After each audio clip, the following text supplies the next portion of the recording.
Okay, so we have a nice bit of work to get through tonight, folks. Okay, so we'll get right down to it.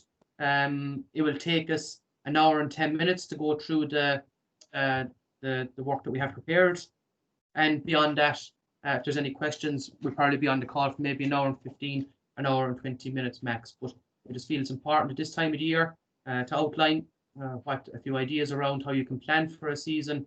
Now is a good time, perhaps, as we start to prepare for 2021. Okay, so I might ask you, so please, Connor, to move on to the next slide. Okay, so the outcomes for tonight and 4 of those, folks. Okay, so we're going to look at the key attributes and responsibilities of a manager and coach. We're going to look at ideas on how to structure a season plan. We're going to look at a few ideas in terms of developing your game principles. And then to finish off with for the night, we're going to have an introduction to periodization. Okay, so this particular webinar is targeted ultimately at under 13 through to and including adult groups. But certainly those of you on the call as well that work with under 7s through to under 11s, we will be referencing that age group. And I think it's probably just important as well to have this information in hand. So we'll move on to the next slide there. So please, Connor. Okay, so first of all, we'll start off, folks, and we'll just go through some of the key attributes and responsibilities of a manager and coach. Okay, it's important, I suppose, before we do lay out our plans and decide what we're going to do for the season, that we understand what those key attributes and responsibilities are. Okay, thanks, Connor.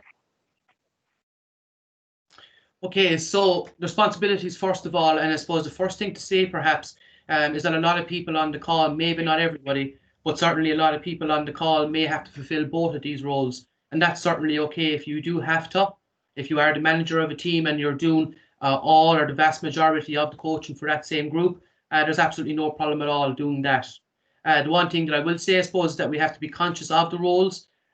We have to put our manager hat on at certain particular times in advance of training and during the training sessions. And likewise, we must wear the hat of a coach in preparation for the training session and during the training session. I think it's to be conscious of those roles as you work through your planning and your execution of your sessions, and in turn to be conscious when you need to swap the hats over. Okay. So the 4 key functions of management are planning, organizing, leading, and controlling. Okay, in terms of the planning side of things, a couple of examples what we'll be looking at there for in the managerial side. One of those would be setting goals for both your management group and for your players. Okay, what's important there when we are planning is to make sure that they're specific to what we want to achieve. Okay, that they're measurable, that they're attainable, that they're realistic, and that they're timely. Okay, so you may have heard of that SMART diagram before. I think that's important, and it's a good control mechanism. Okay, I think it's also important that we base our goals on performance and maybe not so on results. Okay, or in turn, perhaps maybe not so much on we will plan to get promoted. We'll plan or set a goal to win a particular competition. Fair enough with adult groups. Fair enough with adult groups if that was one of your goals and you'd be fairly comfortable that you'd be close enough to achieving it. But certainly for our younger age players, our youth players, and our children, if you are discussing goals, then I think it's certainly more about performance than results. Okay. Then in terms of planning as well, of course, training sessions is a big part there. Working individually as that manager/coach or with your coaching group. Okay. Okay, a few more people popping in. It's great. Okay, so the organization. Okay, so organization as the manager is about delegating out the different roles.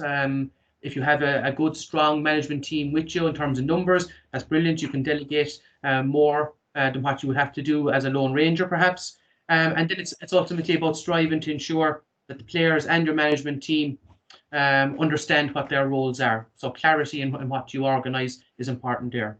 In terms of the controlling side of things, it's about the environment. It's about fostering the most positive environment that you possibly can so that the players and your management team will buy into that. So there's so many different variables there. We could speak all night perhaps in terms of what that could be. But ultimately, that's it. It's about being conscious to present the best environment possible. And then in terms of leading, it's about evaluating the work that is being done, making changes where they need to be made, and being strong and being precise in terms of the message you want to get across, and how you carry out that message. Okay. Then for the coach, and again, some people, like I say, may be working as both. Ultimately, the training session design is hugely important. Analysing the performance of the players during those training sessions, and more so maybe during the games, and how to relate that back to your sessions. Providing encouragement and again a positive environment, so both the manager and the coach have that responsibility to create that environment that the players will enjoy what they're doing.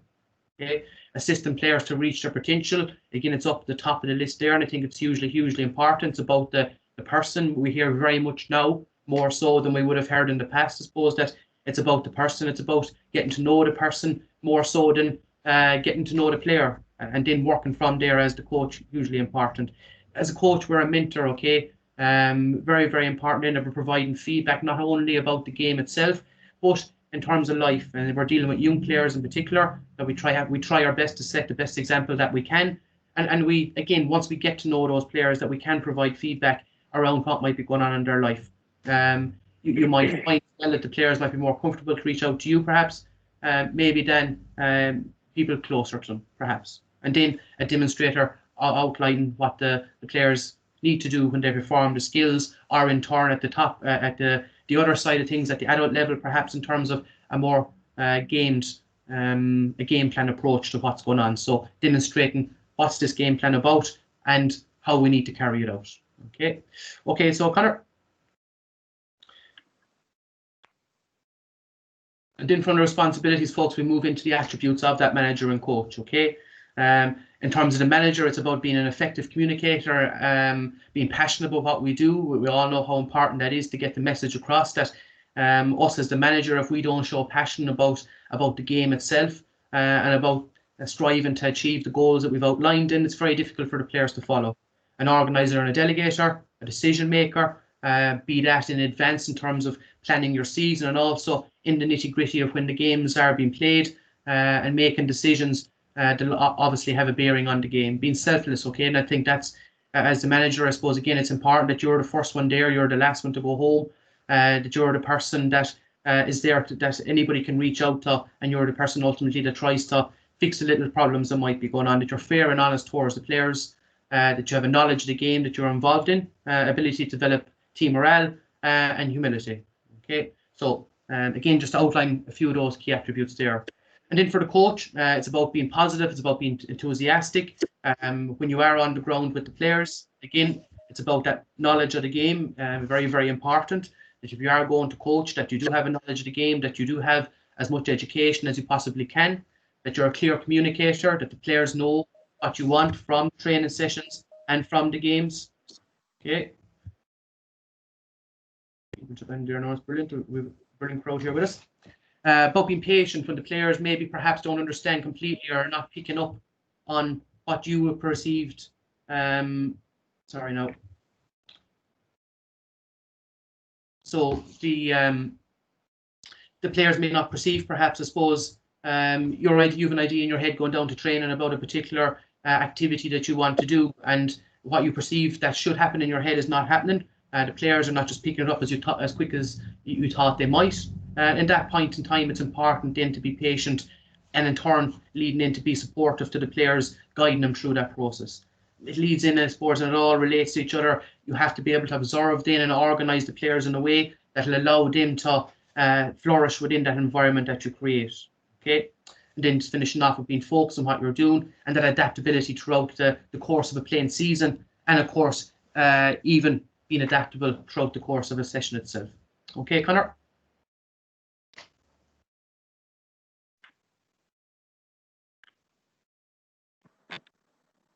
Okay, so at this point, folks, I'll hand you over to Donny Brennan, and I'll be back in again very soon. How's it going, guys?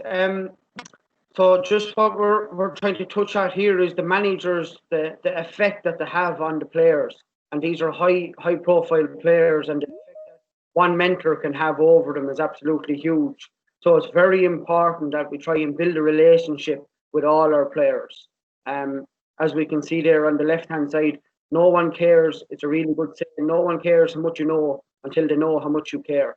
And if we just think about that for a second, it makes huge sense. So if we go through the few comments, without him, I might not be where I am today. So that's Laporte on Marcelo Bielsa, the Leeds manager. He's a fantastic person, a human person. He taught me many things. He's like a father in football. So Ronaldo on Sir Alex Ferguson. When Paddy died, someone said to me, "Our king has left us." There was no need for me to ask who it was. There was only one king, so Tomás O'Shea on Paddy. And then David Herity, the Kilkenny goalkeeper, to sum him up, he's everything to anyone. And that's on Brian Cody. So I suppose the point we're trying to get across there, there's nothing really sports related to that. It's just to show how much the mentors took on board, how important it was to build a relationship with the players. And I suppose the final point I'll make on it, having all the knowledge and expertise is no good unless we can build rapport within the squad and with our players individually. Okay, Connor? So, guys, we're just going to maybe go through a small little activity there. Mike would have showed you where you post in comments. So we're going to get a little bit of engagement from the audience on this one. And it just might be something that could prop up in your season next year or in the future or whenever. And we'll just open it up for a little bit of discussion. So if we can just imagine the year is not going according to the plan in relation to the goal set at the start of the year. Numbers have fallen off in training. What do you do to get players re-engaged? So if we can just take 30 seconds or 45 seconds there to post into the comment box, what you think, what would you do to get players re-engaged? And just have a quick think of it, and as quick as we can, post it in, and we'll have a brief discussion on it. So just to get engagement from you would be great as well, guys. So we're encouraging anyone, as many as possible, to type into the comment box. Mike, you showed them where to type into that comment box there. Yeah, I described it there to start, Tony, yeah. Yeah, okay.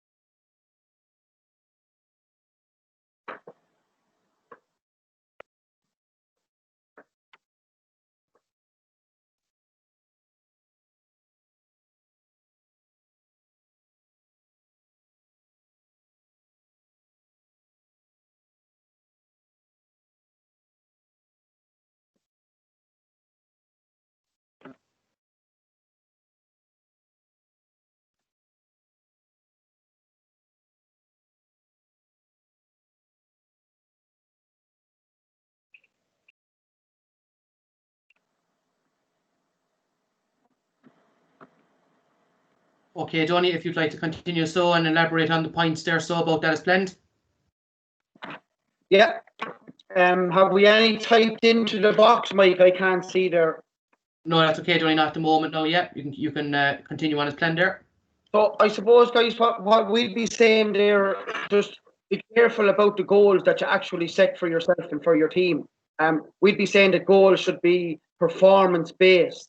What do we mean by performance-based? Like, what we mean by that would be working on kicking or catching, let it be the technical side of the games, or working on your tactical side of the games, what you want to introduce there.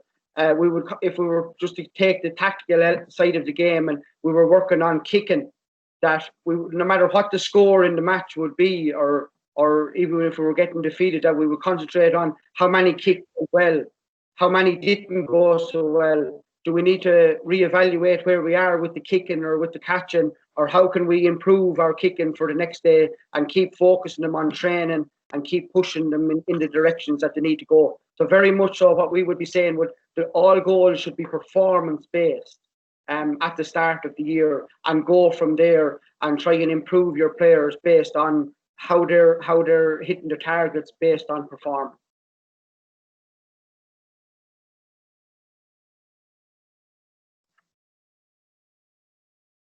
Okay, Mike? Yeah, okay, so Connor, you can move on to the next one, please.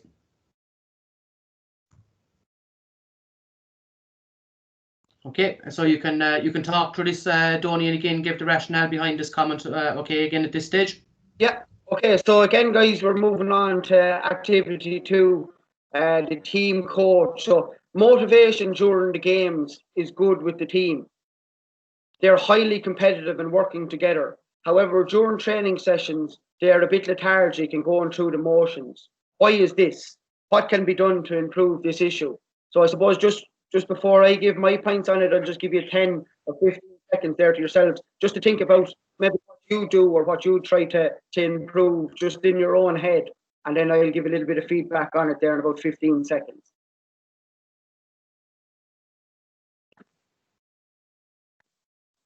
Okay, so we'll quickly move on. So to me, look at there's be a lot of good things happening once they're performing well in matches and they're applying themselves. Obviously, we're setting a very good environment for our players.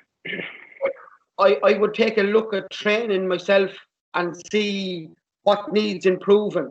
And I would probably refer back to my Taurus modules there and ask myself the questions and evaluate my own performance in training, as in, was it testing and challenging the training? Am I testing and challenging the players? Does it resemble a game? Am I doing games-based activities, or are players getting bored with straight-line drills? Are all players involved all the time? And is it enjoyable and fun and developmentally appropriate? They'd be how I would gauge how we were moving forward in training. And I suppose the other things, if I felt that they were going well, and maybe it was down to the players maybe not applying themselves to the training session. Like, don't be afraid to demand that little bit more from them, and set the tempo yourself. Like, your enthusiasm and the way you apply yourself to the players, maybe that needs a little bit of improvement. And don't be afraid to have that little bit of bite in the training session to get the best out of the players themselves. I suppose the other thing, when we're talking about the manager and the coach, maybe if we have the luxury of you're the manager and the coach is taking the session, just for the manager to sit back and maybe they evaluate what needs to be pushed on. Do I need to motivate the players? Do I need to push them that little bit harder? Do I need to pull a couple at the side to have a chat with them and motivate them? And I suppose if we're the manager and the coach, which a lot of us will be all in one, it's about just going back to those tourist principles and evaluating yourself. But definitely, we all need to make sure there's that little bite in the session so the players are involved all the time and they want to be there, and you're making it as enjoyable as possible and developmentally appropriate. You can move on there again, Connor. So I suppose, guys, we're after having a look there at the responsibilities and the attributes of a manager and a coach. So we're going to hand it all back to Mike there now, and he's going to have a look at the ideas on how to structure a season plan. Okay, thanks, Tony.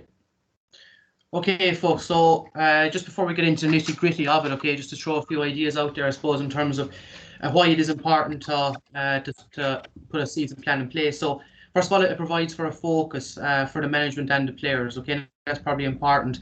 It allows ultimately for that long-term planning, medium-term and short-term planning, which must take place. It's noted in advance, it's easily adaptable, okay. So as the season unfolds as well, okay, it becomes slightly more difficult, I suppose, to be motivated to put pen to paper in advance of a 4 or 6 week block for all your different training sessions, and in terms to organise all the players and to organise your management team.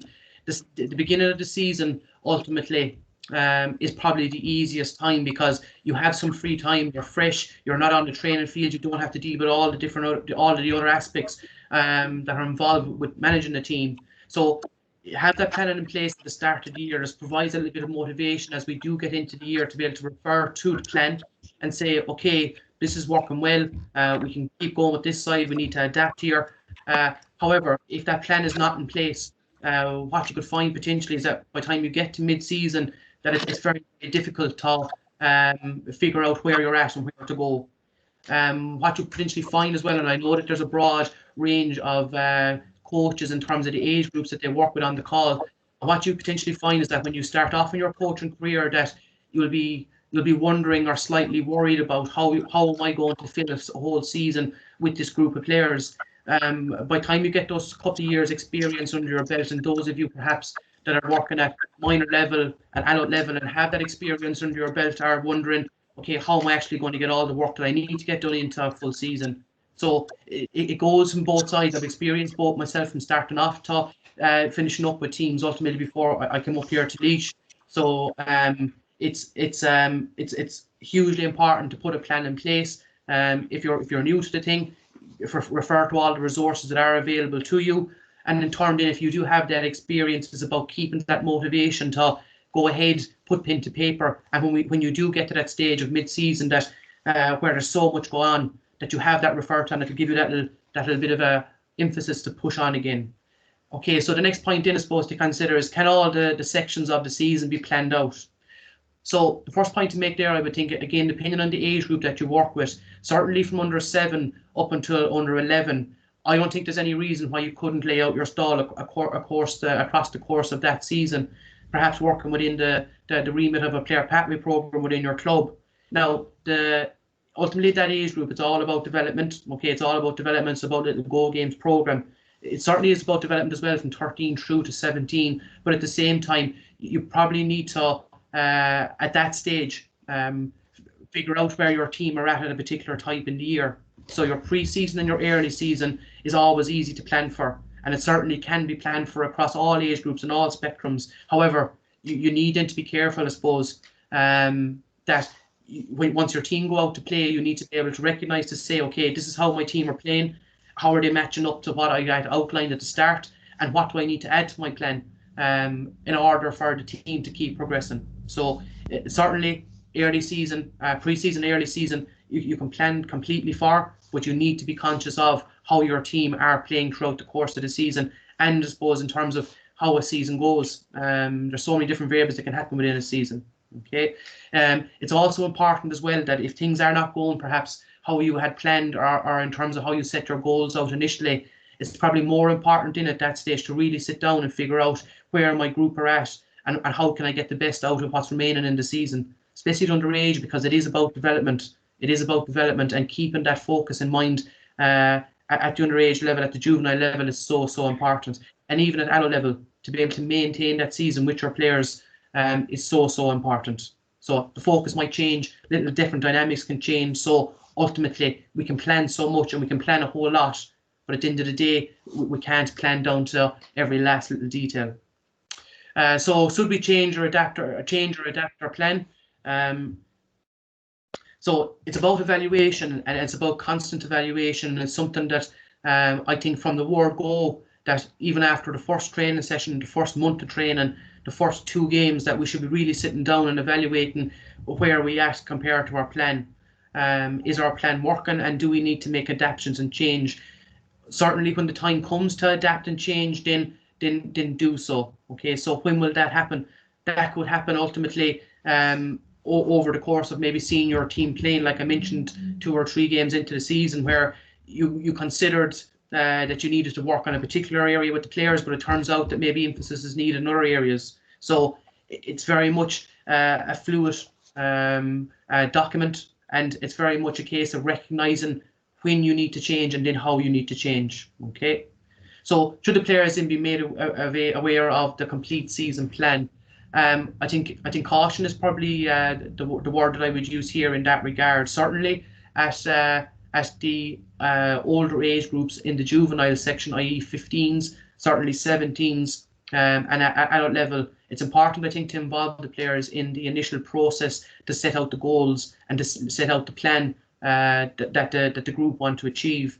Then in terms of the training sessions themselves and the activities that might revolve around that, I think presenting the players with a programme of 4 to 6 weeks, I think, is adequate. It keeps the players in tune to what's happening, okay?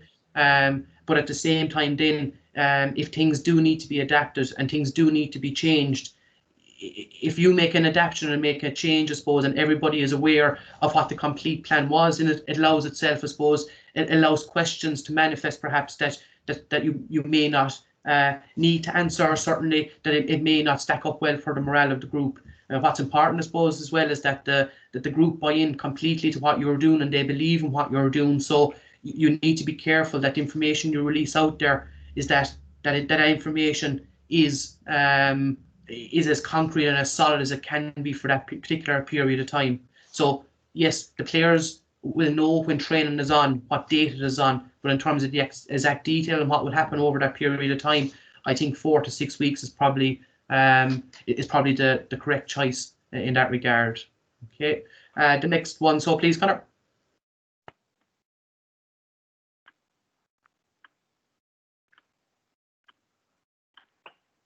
Okay, and I'm handing it over to Connor. So at this stage, and Connor is now going to go into the nitty gritty and the real detail of what a macro view will look like of a season plan. Perfect. Yeah. Before I start, Mike, can you hear me? You can. I can, Connor.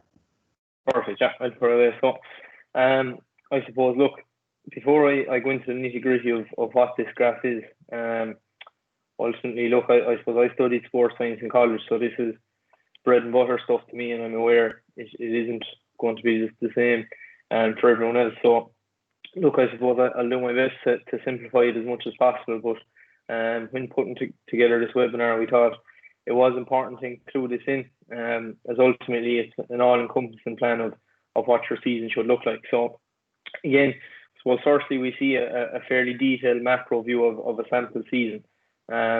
So I suppose when planning the season, to ensure the plan is effective, every aspect of your season and of your sport must be considered. So the very first row, we have our competitions. So I suppose knowing when they are on, and then building your season to suit that is very important. And then we have the relevant components of fitness. So you see that there on the very left-hand side of the column. We have flexibility, speed and agility, power and aerobic endurance here. So I suppose the sport we're looking at is Gaelic games. So, conducting a needs analysis in Gaelic games, those are the most important aspects of physical, I suppose, traits that the players need to have to perform at their highest level. And again, I suppose sport-specific skills and tactics all need to be addressed as well as part of this plan, and they need to be addressed at the appropriate time in order to enhance performance ultimately.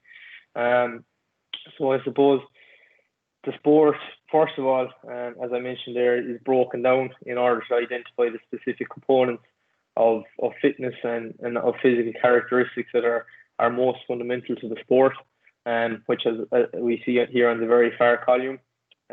So then these components of fitness ultimately become the focus for planning the training program, both long term and in the short to medium term. And then, as we'll see all the way across here, they're numbered and color coded in accordance with the importance at that time.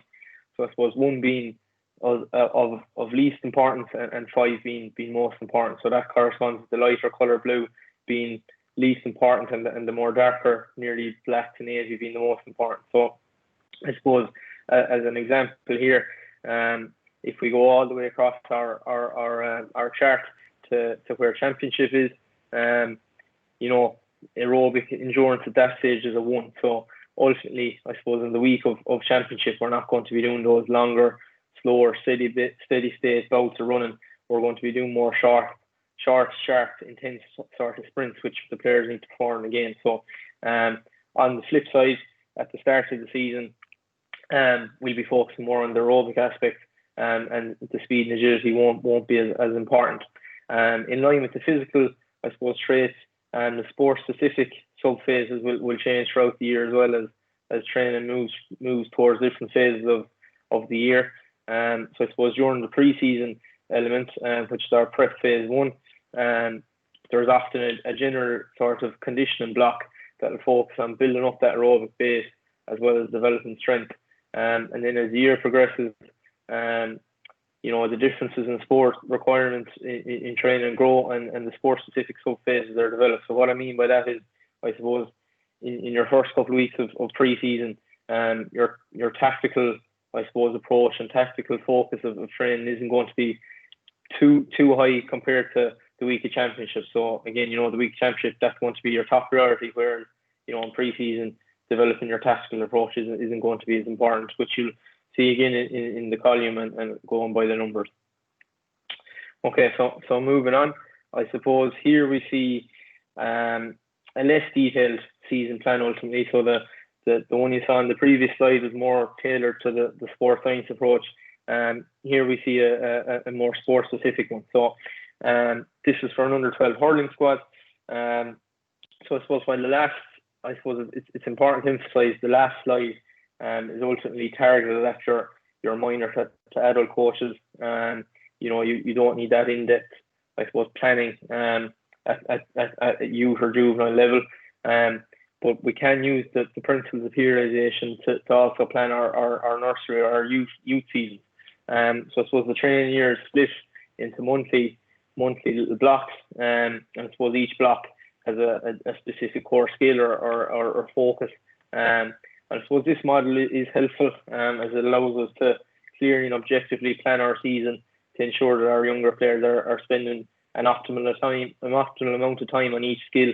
So that at the end of the year, when we move them on the bus to their next stage, they have improved ultimately. I'm not going to go into too much detail here, but I suppose while the previous slide had a high, I suppose, focus on the physical side of things, here the physical focus is much less detailed as it should be. So I suppose the focus with this age group is on fun and using those fun games to target the different, I suppose, fundamental and locomotive and evasion skills that the kids need, such as running, jumping, their single leg strength and stability. So don't even go through more detail in regards to planning and inclusion of different focuses of your training. But for now, I suppose this slide ultimately just gives you an idea on how you I suppose plan your year to target those different parts of the sport. So then moving on from there, the details to include in the season plan. So again, the first slide that I presented just there, you'll have seen, I suppose, the full macro overview, and now we're looking at a more, I suppose, micro level of it. So I suppose there's 4 key components that we're suggesting here to include in your season plan. The first one being training sessions. Obviously, that's very important. So in your training session, you're going to focus on all aspects of the game. So ultimately, your technical skills, your tactical approach, your physical conditioning, and also some focus on psychological preparation.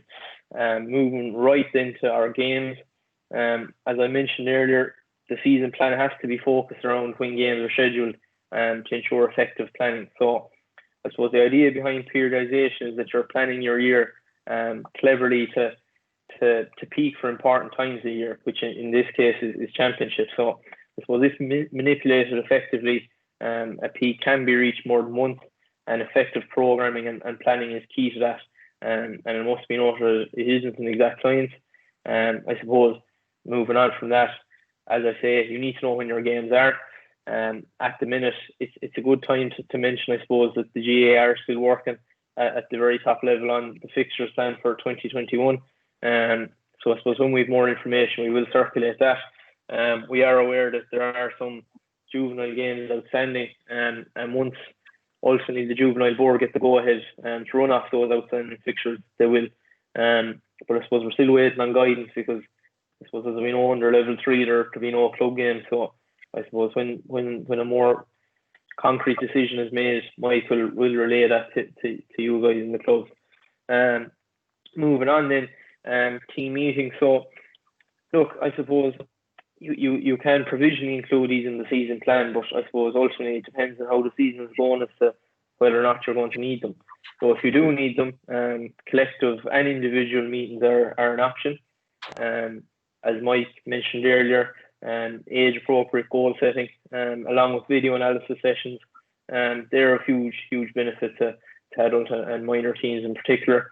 But as I say, I suppose if all is going well, do we need meetings? Maybe not. You need to consider the merit of them, why you might call a meeting, if it's needed, and then if it should be a collective meeting, if it should be an individual meeting, or if it might be in smaller pods, depending on, I suppose, position or whatever you see fit. Then finally, I suppose in relation to the team meeting side of things, you can provisionally plan maybe a couple of team bonding or I suppose sessions, that'll ultimately try and boost morale in the team. But again, if morale is high and if there is a good spirit there, maybe you don't need them. But it's no harm to provisionally plan for 2 or 3 events away from the training ground.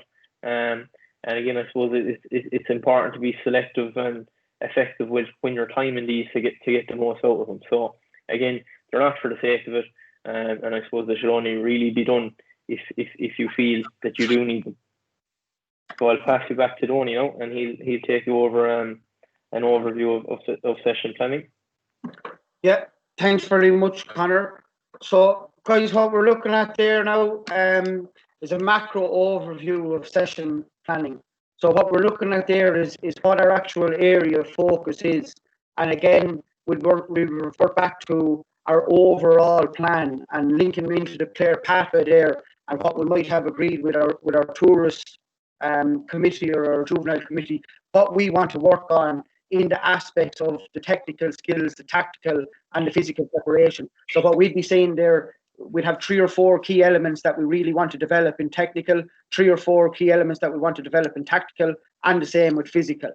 What we were saying then, just for a session plan then, based on what we wanted to work on, would take up that particular nights. So if we were early on in the year, we might be doing that little bit more physical.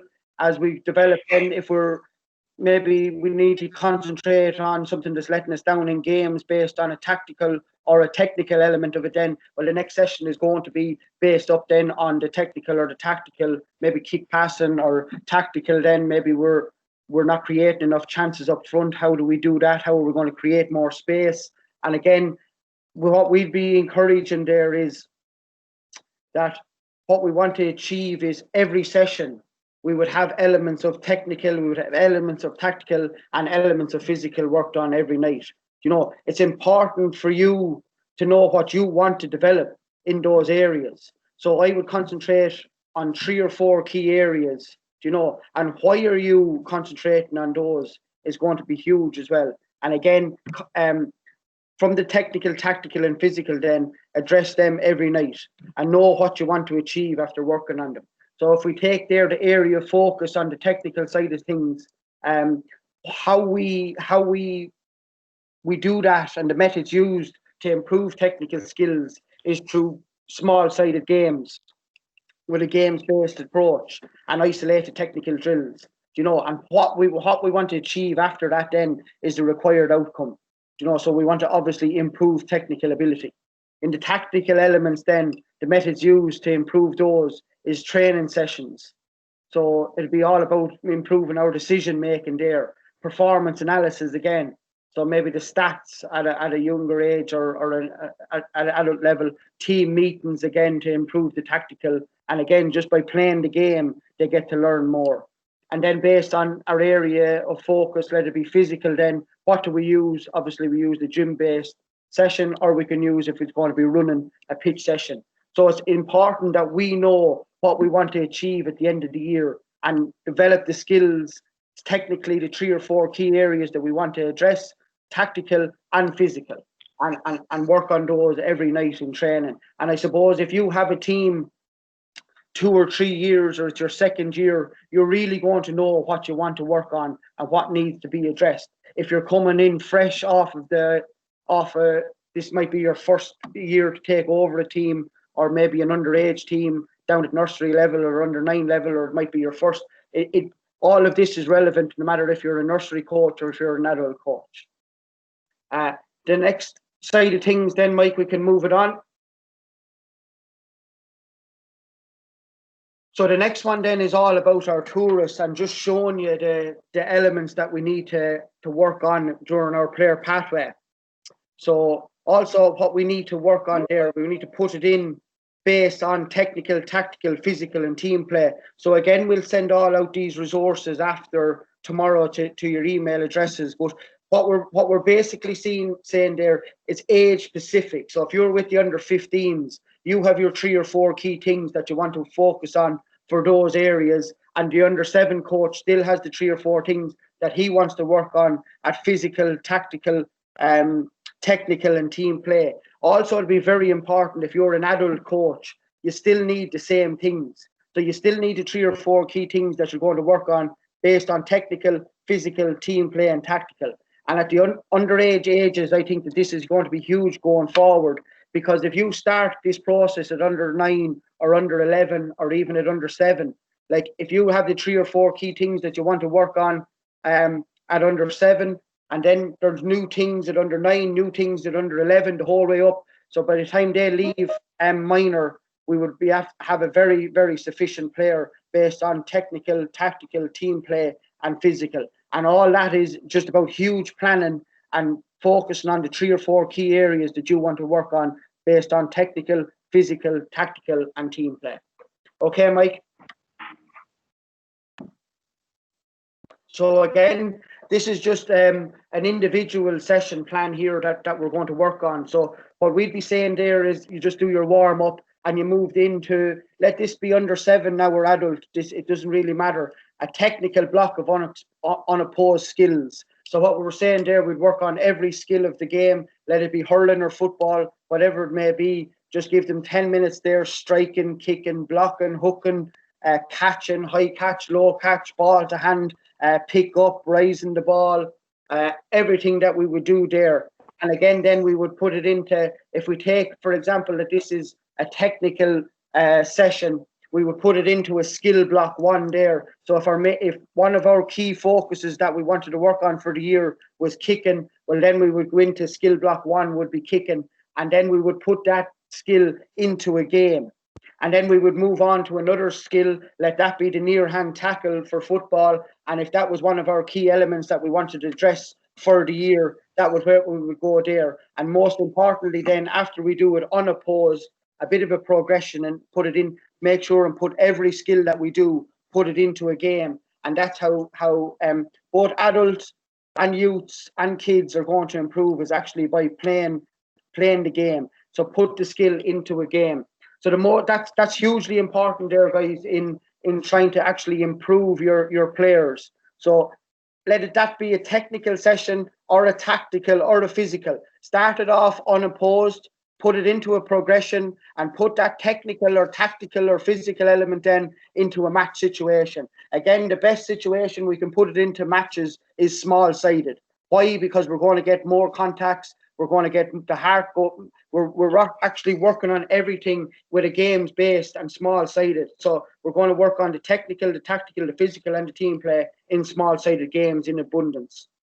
The one thing I would say there, when we're doing the unopposed session based on the skills block, to know what we're looking for with the key teaching points for each skill, and that would be when we're kicking the ball or we're striking the ball or we're catching the ball, the key elements that we're looking for is the head, hands, feet. So if we just take the kicking of the football, where our head needs to be, where our hands need to be, and what our feet are looking to do. And again, we know the key teaching points that we're looking for, and if a player is doing something wrong technically, that we're able to give them the corrective feedback to improve that player. So we're just going to move on to the next slide then, which is going to be, Mike is just going to go through the technical game appropriate skills. Okay, thanks, Donny. So we're into the last 20 minutes now, folks, at this stage, and we will be finished up for 9:10. So I think it's Donny hit that here, I suppose, and what's important before I go into this little section in the next couple of slides is that the amount of time that you've spent with the team, I think, is important when you consider the different areas that you need to work on. So if you've been with the team for 2 or 3 years, you've really good understanding of where you want to go and what you need to do.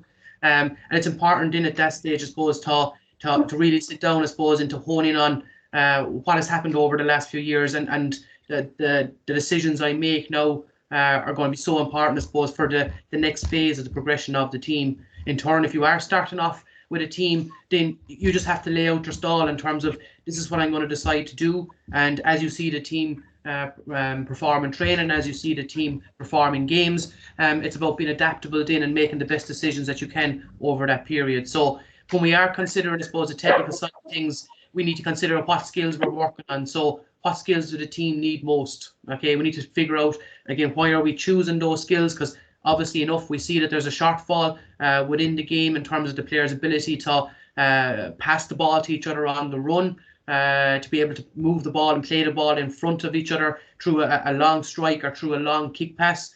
And then we need to consider then how will they be integrated into the training session. Donny gave us a few ideas there in terms of how we could lay out that individual training plan. And then, of course, we look at the overview, that 4 to 6 week block, that medium term in terms of how will we work these into our training session over that period of time. And then, of course, again, with that wider view, that macro view, in particular at the younger age groups, in terms of, okay, this is what we're going to lay out our stall to do based off perhaps the tourist cards, and work through those for the whole season. Okay, so the dynamics are the dynamics of how long you've been there and the age group you've been working with, of course, are going to have an influence in terms of the technical skills that you perform, how often you perform them, which ones you choose. Okay, Connor. So then in terms of the tactical approach, and it very much varies again, I suppose there's the tactical approach at adult level is obviously going to be a lot more integrated into the team, if you want to say that. There's going to be a lot more focus on it than what there would be at the underage level. So what we're going to talk about there as well very soon, I suppose, is about the principles of your game. So whether you're an under-7 coach or whether you're an adult coach, then it's important that you have your principles, okay? And in turn that you get those principles across by using those approaches there and considering what we would have spoke about around the attributes and responsibilities of the coach and the manager, okay? So, but then in all, we always need to be open, I suppose, to other people's ideas, and we need to be open, I suppose, in terms of what game we could produce or what game we'd like to play. Certainly from my point of view, I would say that if I was to prepare and put out a team right now versus what I would have done going back maybe 6-7 years ago, there will be differences, of course. You know, there will be differences. I've learned different things, and you have different thoughts about things as you work through as you work through that the years, and you get more experience as a coach. Okay. So I think an important point there is how early in the season do we develop our principles of play? How many principles? When is it too early? When is it too late? That's a very interesting point there now as well. And those are something that you must consider, I would think, as the coach and as the manager. Can I sit here and talk about different scenarios and different variables? We could do for the whole night. But it's really about trying to understand, I suppose, what your team needs. If you've been the coach and the manager for a team for the last 2 years, then your tactical approach is perhaps already embedded into the team. So you could touch on that early doors to try and maximize that throughout the season. However, if you're a new coach, again, you're not going to have that opportunity to do so. So perhaps you need to develop the technical side of things and then introduce that tactical approach slowly but surely, and introduce your principles slowly but surely as you work through the season. So when is it too late, and when is it too early, and when is it too late? Ultimately, it comes down to when you started looking after a team and the work that you've done in that intervening time. Okay, so the principles that we picked in as well, it's very, very important that we pick an approach that suit our players. That's what we must be conscious of. And again, we must be conscious of our own ego and our own mindset then as well, that this is how I want to play and this is how I'm going to lay out my stall. What if it doesn't suit the players? That's important to consider. And we must be flexible then in our approach to adapting, to maybe even moving away, I suppose, at times from that maybe that really solid idea that we might have in our head about this is how I need to do things. Maybe we need to consider that. And that's the beauty about our games, I think, that there's always questions to be asked of ourselves and others, and there's always a new approach, and there's always something new on the horizon. Okay, you can move on there. So, Connor. So, before I just touch on this is very much, I suppose, a big area as much as anything is, and I'd just like to reference the Conditioning the J Player Part 1 and Part 2 that Jason and Peter would have produced for us there in March or April.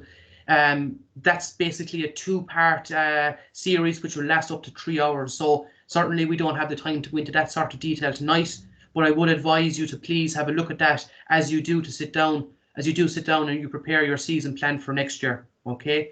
And then there's also an injury prevention webinar, the JA15 injury prevention webinar. Again, is another good reference point when it comes to the physical preparation. The lads dealt ultimately with the youth and the adult player, but certainly again for the people that are working with sevens, and in turn the people that are working at the adult level, I would certainly advise us going in and having a look at that.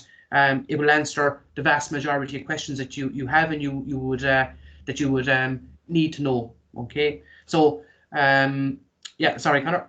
So what knowledge and expertise do the coaching group need? You do need expertise and you do need knowledge when you're dealing with the physical fitness side of things, be that from the physical literacy for the really young children, and obviously enough more so when you get to under 17, and in particular when you get to adult. Okay, it is very much a scientific area. However, what I would say, if you do come along and you do engage with the work that we're going to do in the informal coach education side of things, then you will develop enough knowledge and you will develop enough expertise to be able to deal with the children as they work from 7 all the way through to minor, and even adults, to be quite honest. Okay, I've dealt with enough adult teams there, and my focus for a whole season was on was on form and technique. Okay, it wasn't about loading those players up. That didn't come from for 12 or 18 months where I could even think about loading the players up and getting them underweight. Okay, so expertise and knowledge is hugely important. Okay, how long should it continue into the season?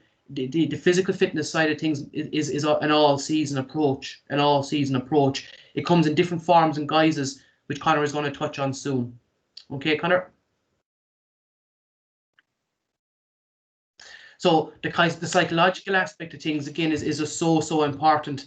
Okay, and it's probably even maybe more important now than what we might have considered it to be in the past. Let's say I think that's probably fair enough to say. Again, if I could reference there that Building Resilience webinar that's on the YouTube channel.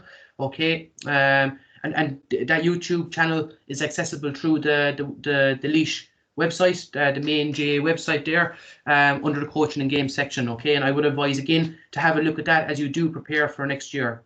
Okay, how we communicate with the players, I suppose, is so important, and how we perceive the players' attitude and how we perceive the players' mental skills, I suppose, to cope with the pressure of the games is so important. So it's important as well, I suppose, for us to use different methods of communication, and for us then as coaches and managers to be able to recognise what is the body language telling us of the player. When a player says a certain thing, what does it actually mean? Okay, so again, I would refer to that Building Resilience webinar, but as you move through a season, and even as you plan for a season, it's important that you consider what might come up with the players. You know, what could the players throw at me, and how can I be ready then to deal with it? So a bad run of results is the obvious thing. Okay, how can I deal then with that psychological impact on those players? How can I turn it around to be a positive, perhaps? Okay, and that area as well is so important, and it's something that we must consider before the season starts. We must ultimately, I suppose, put contingency plans in place around what can happen with the psychological aspect of my team. Okay. Okay, Conor. Okay, so now for just the next 3 minutes, I'm just going to talk about a few ideas around developing your game principles, and then on from that point in, for the last 10 minutes, Conor is going to give us an introduction to periodization and advise us further in on what will come up in the new year around that area. Okay. So what are the main principles of your team? So these are ultimately, I suppose, when we considered this and spoke about it, we broke it down into an attacking sense, a transition sense, and a defending sense. Okay, so again, these are three things I would think that you need to put down on paper at the start of the year. They can change, of course they can, as we mentioned already. Adaptability is going to be so important as we move through the season. But to lay out our stall, and again to outline our principles, and that idea that we have at the start that we have to work off of. And remember, again, a plan is key. We'll get lost. We'll get lost completely if we don't have a plan. Okay, so what ultimately does this mean? We must consider, I suppose, how we want our team to defend. Now, that will vary, I suppose, a lot from underage all the way through and up, including adult. At underage, we might think that we want to make sure that all our players are able to compete for the ball. So we need to train our players then that how they can be side by side with their man, how they can go and compete for the ball when it comes their way. We need to coach that as well in training. We can't just presume that's going to happen. And obviously then at the top end of that then, in terms of defending at the adult level, it's about how much space do we actually want to close down, how small we want to make the pitch, when are we actually going to put on the press, as they call it now, I suppose, all those different areas. Then in the attacking sense, okay, so again with the underage players, it could be as simple as, do we want to encourage the players maybe to try and develop the play or hand pass the ball up to midfield and then kick it in? Do we want the players to, when they get the ball, to be able to kick the ball into space for somebody to run onto straight away? Okay. Do we want to focus on at an early age, trying to encourage them to find space, to kick the ball into space? And obviously enough then as well, that develops all the way through the system. And what you need to consider then at the adult level is about how will I structure my attack? How can we get from midfield to a scoring position as quickly as possible? Does that mean running the ball? Does that mean kicking the ball? So there's different dynamics that we need to consider, and that transition in between both. So again, I think that transition between both is more important when we get to 15, 17 and adult than it is at the younger ages, up to and including 13. I think at that stage it's very much a case of, laying out your principles, your 2 or 3 principles to the team, and letting them out to play, and not to be burdening them too much with again that tactical element of the game, if we want to say that, in terms of how the team is set up and how they defend and everything else. Okay, I think it's important to go out, leave the players in their positions, and let them play when they're youngsters. Okay, but obviously enough, things do change and things develop as we move into the adult side of things. So the main point here again being that sitting down at the start of the year, putting down these 3 points on paper, and then putting words against those, or putting terms against those, in terms of how are we going to go about tackling these 3 areas over the course of the season, and then adapting and changing when needs be. Okay, so at this stage, folks, I'm going to pass you on to Connor for the last aspect of the night, and Connor's going to give us an introduction to periodization. Okay, over to you, Connor. Okay, thanks, Mike. I suppose before I delve into this section, it's very important to stress that, first of all, this is an introduction to periodization. So it's a very deep, I suppose, aspect of sports science, and it's not something that we're going to delve fully into tonight. We're just going to scratch the surface ultimately. Even deeper than that, again, it's not an exact science. Ultimately, I suppose periodization was first, I suppose, used as a concept to prepare Olympic-based athletes for competition. So, you think of a sprinter, they don't have competitions throughout the year. They might have just one specific competition they need to peak for. Whereas in field sports such as GEA, the competition phase can last from weeks to months. So that's important to stress too. So there's varying models and theories of periodization. I'm going to present one of them to you tonight. Again, it's not an exact science. It's in an emerging field, and it's very important to stress that. So I suppose ultimately what it is, it's the division of a yearly training plan into more bite-sized, I suppose, training phases, which ultimately are underpinned by the principles of training. So what's that? That's progressive overload and that sort of thing. So ultimately, the workload of and intensity of training programs and sessions are split into successive small units ranging from 1 week to a full year. So you'll have little weekly, I suppose, targets to hit, and when you add all those up, the whole is greater than the sum ultimately. So I suppose each of these little segments targets a specific type of training and physical characteristic, be it at your skill, speed, strength, or stamina. And I suppose in Gaelic games, it's important to note that these fitness attributes need to be blended with both technical and tactical training. So what does that mean? Ultimately, the recent research will tell us that a games-based approach to conditioning and to training leads to players that are better conditioned to play our game. So ultimately, if you use your small-sided games as a conditioning tool, first of all, you're getting loads of touches of the ball. Second of all, you're getting that physical stimulus that they need to, I suppose, adapt. But you're also getting that in the realm of fatigue. So, that's going to improve their tactical understanding of the game. So I suppose a well-designed training year takes into account the physiological, the psychological, and the technical and tactical needs of players alike. So again, what is it? I suppose to define it, Gamble 2020 says that it's the systematic planning of athletic or physical training. So the aim of periodization ultimately is to reach the best possible performance in the most important competition of the year. So for us, that's championship, and it involves progressive cycling of various aspects of a training program during a specific period. So what does that mean? It means going through different phases of the season, and I suppose changing your focus from early doors in pre-season to developing their, I suppose, cardiovascular and aerobic base to, as we get closer to championship, make sure they're primed and ready to go. So, as I mentioned earlier, the shorter, more sharper bouts. So I suppose to achieve that maximum performance, it's through effective training, and ultimately it's the coaches and the coaching team responsibility to properly periodize and plan training for the year, for the month, for the weeks ahead. So I suppose the development of skills and both physiological and physical attributes should follow a logical sequence. So that's what periodization is. It's trying to put a little plan in place that makes sense. It's targeting, all aspects of physical performance and technical performance. So again, if we do that, we're hoping that our players peak at optimal time. So what's that? That's competition.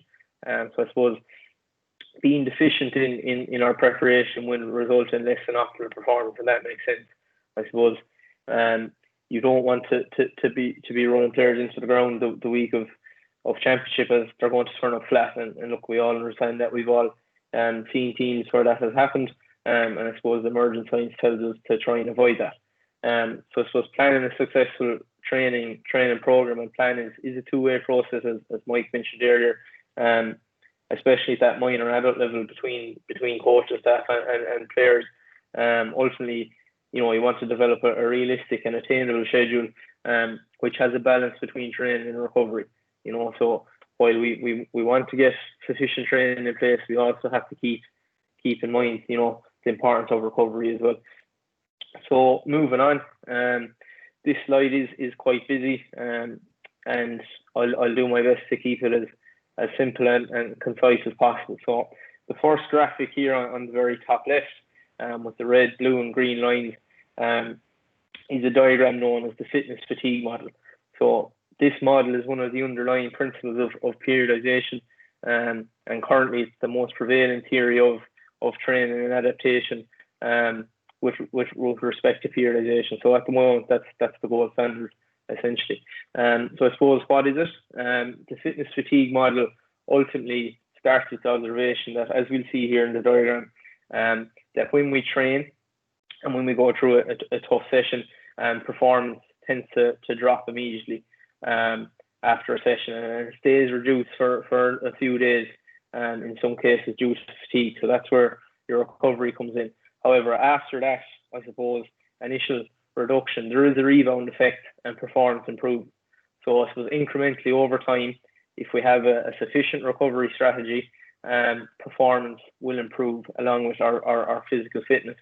So I suppose this model implies that strategies that ultimately maximize fitness and minimize fatigue will have the greatest potential to optimize the performance of your athlete come game time.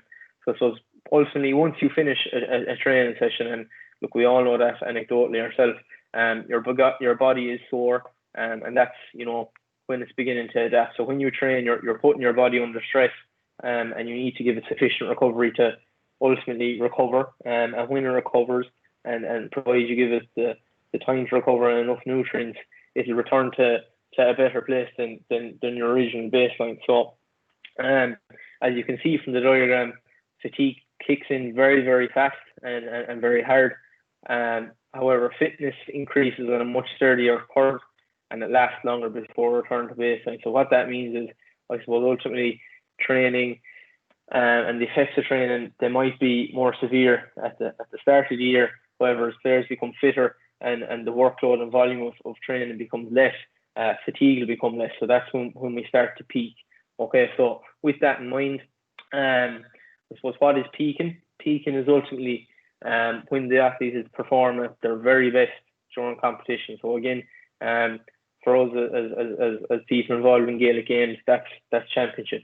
So I suppose when we're planning a training year, we're attempting to have the athlete peak during championship.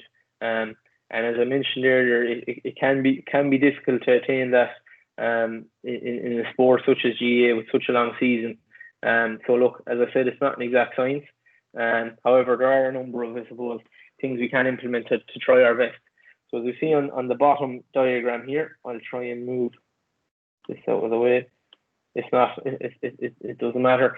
So basically, this is more of a zoomed in version of what you see earlier, and the focus is the physical side of our season plan.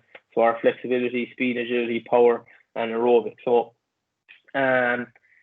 ultimately, I suppose in pre-season, the athlete will undergo, I suppose, intense training to ultimately ensure their body and the relevant components of fitness are at their highest. So at the start, they'll undergo a large volume of training that seeks to develop their their physical characteristics. So, you think that in pre-season, lots and lots of running ultimately at a low enough intensity. However, I suppose as the year progresses, we start to manipulate that. So the red blocks here are your intensity. So I suppose the more we have, the more intense it is, whereas the least we have, the less intense it is. Same for the volume. So the most amount of yellow blocks is when volume is at its highest, and the least is when it's at its lowest. So as we go through our training year, ultimately the intensity is going to increase, whereas the volume is going to drop.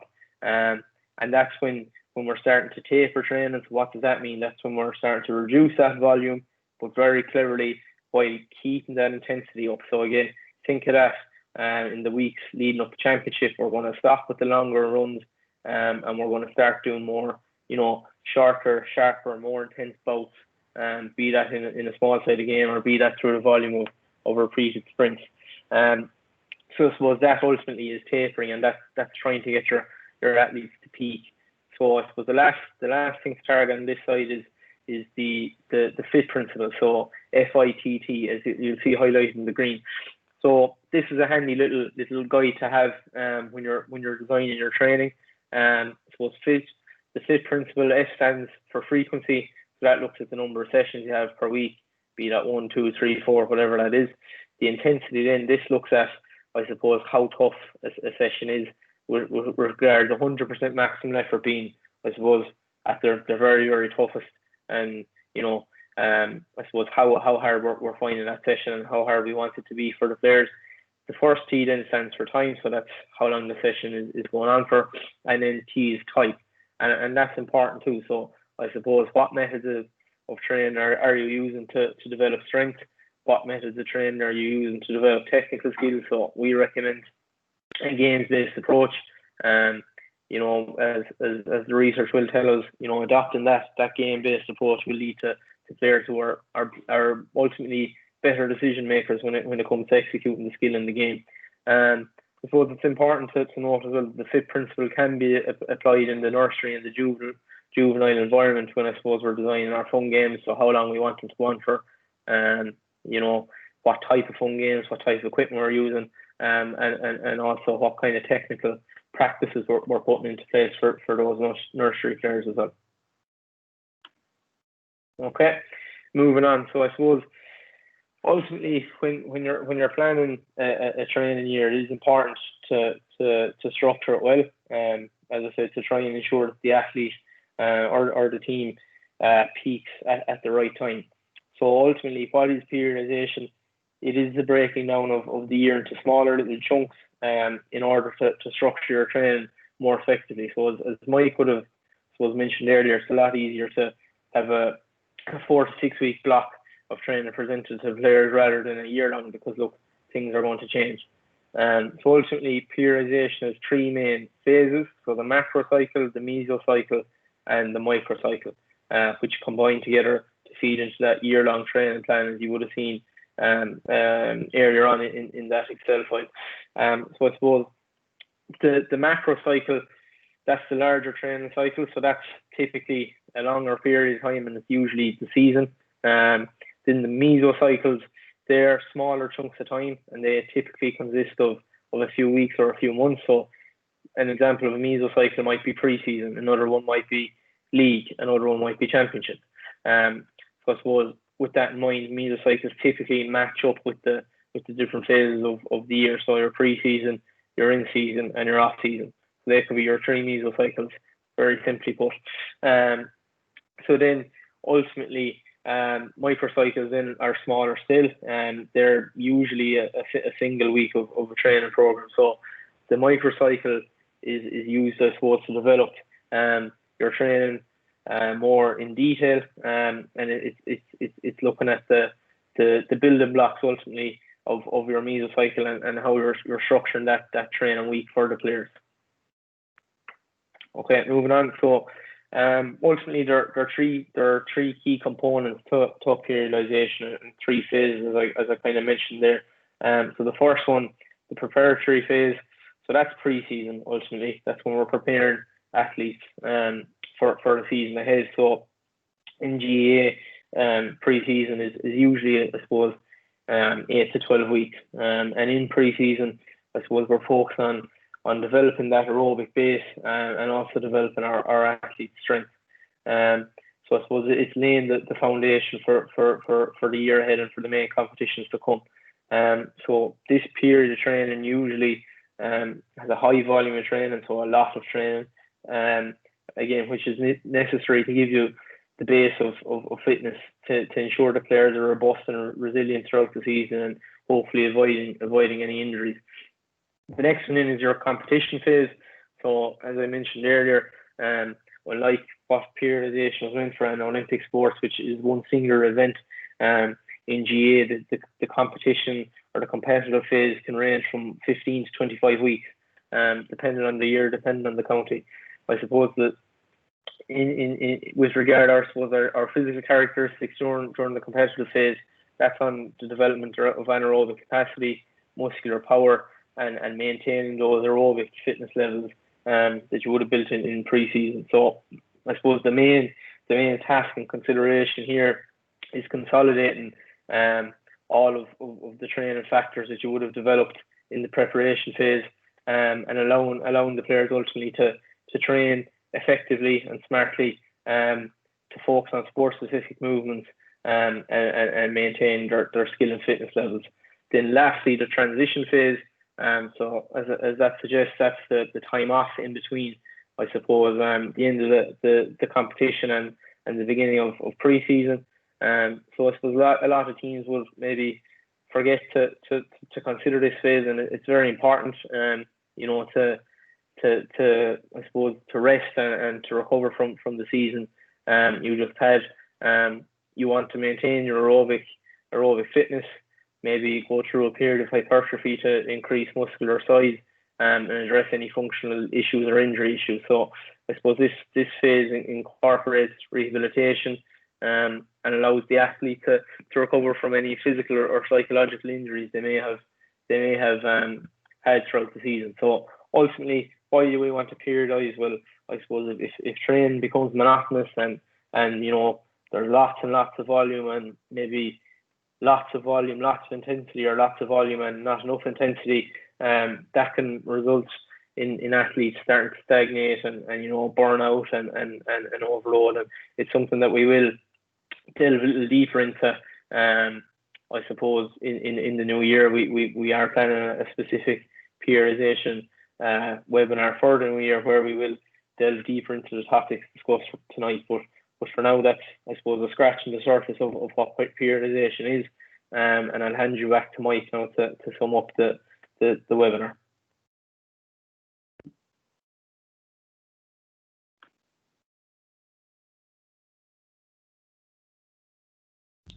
Okay, thank you very much, Connor. Okay, so folks, that's brought us to the end for tonight. Over the course of the night, we looked at the roles and responsibilities of the manager and the coach and the attributes associated to them. Then we had a look at an overview of a season plan, and then digging a little bit deeper down into what an individual session plan would look like. I give a brief outline and had a brief discussion there around the developmental of a game plan itself, or the principles associated to a game plan. Okay, outline the 3 areas that you need to consider there when you do sit down to plan. And then Connor give us a taster around what periodization is all about, and highlighted the fact that there will be another webinar there in January for those of you that are in particular interested in that. I would like to refer you again, folks, before we do finish up, to the YouTube channel, where you can get access to those webinars that we completed over the course of March and April, and they will again give you good guidance when you do sit down to put pen to paper and you plan for next year.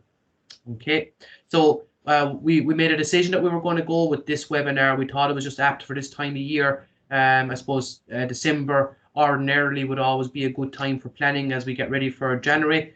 Right now, none of us know, I suppose, at the end of the day, what January and February and so on is going to look like. But at the same time, it certainly seems that there's going to be a lot more positivity, I suppose, around every aspect of life, no doubt, I suppose, as we move into 2021. So this year was a strange year. I'd like to use tonight as well, I suppose, to really thank everybody that engaged with us all the way through this webinar process throughout the last lockdown, again throughout this lockdown with the club webinars that we've been doing over the course of the last 2 months or that way. We are very lucky, I would consider. We're very lucky that we're still going. The lads, they're very active in the schools at the moment, and outside of that, it's been your engagement and your involvement. I certainly do not underestimate, and I wouldn't like for you to underestimate as well that engagement that you've had with us, how important that has been over this particular period of time. Okay, so I'd like to thank you, and I'd like to thank all the clubs for their support through 2020. We won't forget it, no doubt. Okay, but we had our bit of GAA, we kept things going, we had conversations, we even had some games, so we didn't do too bad all considering. Okay, but the last word I will say is that I really, really do appreciate the engagement that everybody gave us. 60 people on the call tonight. That's a great crowd. Okay, and we had some great numbers as well over the course of the webinars. Now, we'll hold the call. We'll hold the call there, the three of us. If you'd like to type any questions into the comment box there, we can certainly type back an answer. Or in turn, if you'd like to open up your microphone, as people do leave and pose any questions to us, we'll be delighted to take them. Okay. But folks, thank you all very, very much. I hope you got something from tonight. If there's any questions off the back of that beyond tonight, please pick up the phone, send an email, and we'll do everything that we can to help you. Okay. Thank you very much, folks, and have a good Christmas, and we'll talk soon.